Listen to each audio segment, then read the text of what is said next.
Madam Toastmaster, fellow Toastmasters, and guests.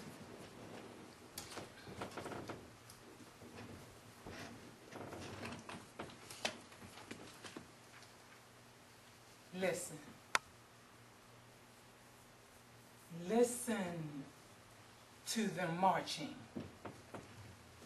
Listen to them marching. Moving in the same rhythm, conform to similar styles, proceeding in the resemblant manner as the former slaves under the whip of the slave master. Listen.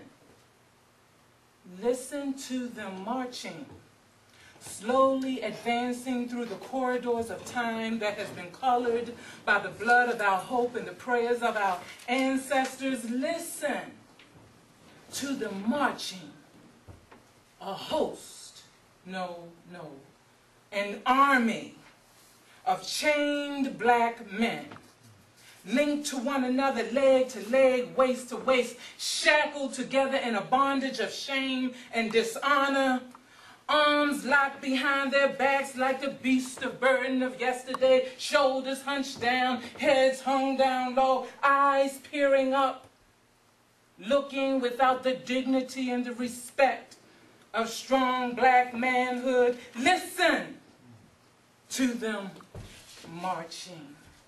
Not into a cotton field, not ripped from a motherland, but listen to them marching to and through the belly of a ferocious annihilator of the soul called the Baltimore City Jail and Detention Center. Wow, that looks like pictures my grandmother showed me in a book a long time ago. And now, daily, I listen to them marching one by one as they come into the grips of this devouring, merciless institution called jail.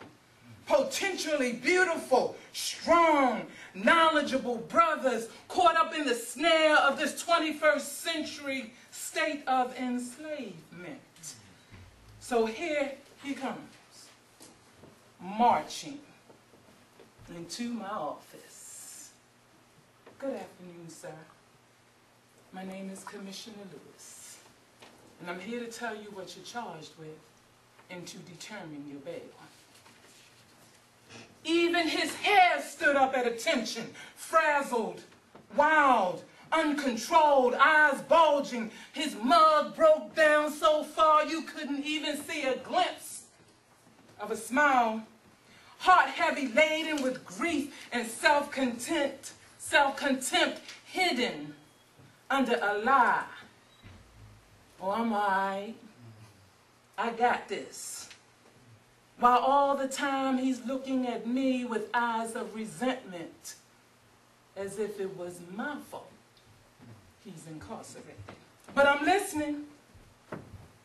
Even beyond the frail, scaly body weakened by the abuse of drugs and alcohol, I listen. And I hear the rage of a scared little boy who's a nervous wreck.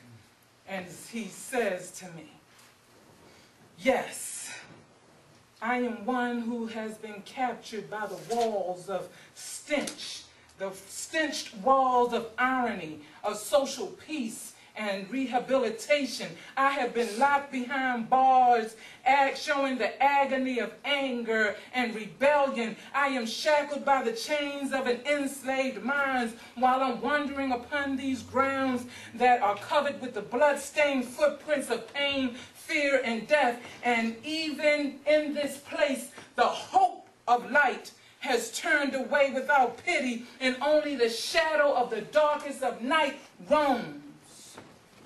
How I am cut off from the flow, ma'am. I am cut off from the flow of life, trapped in the wilderness of despair and disappointment. And dignity is not true in this place, and honor is only something that is good for those who want something at the time. I am marred by the curse of guilt, shame, and fear, but you would never know it, because the spirit of deception has become my constant companion and has even blinded me of myself.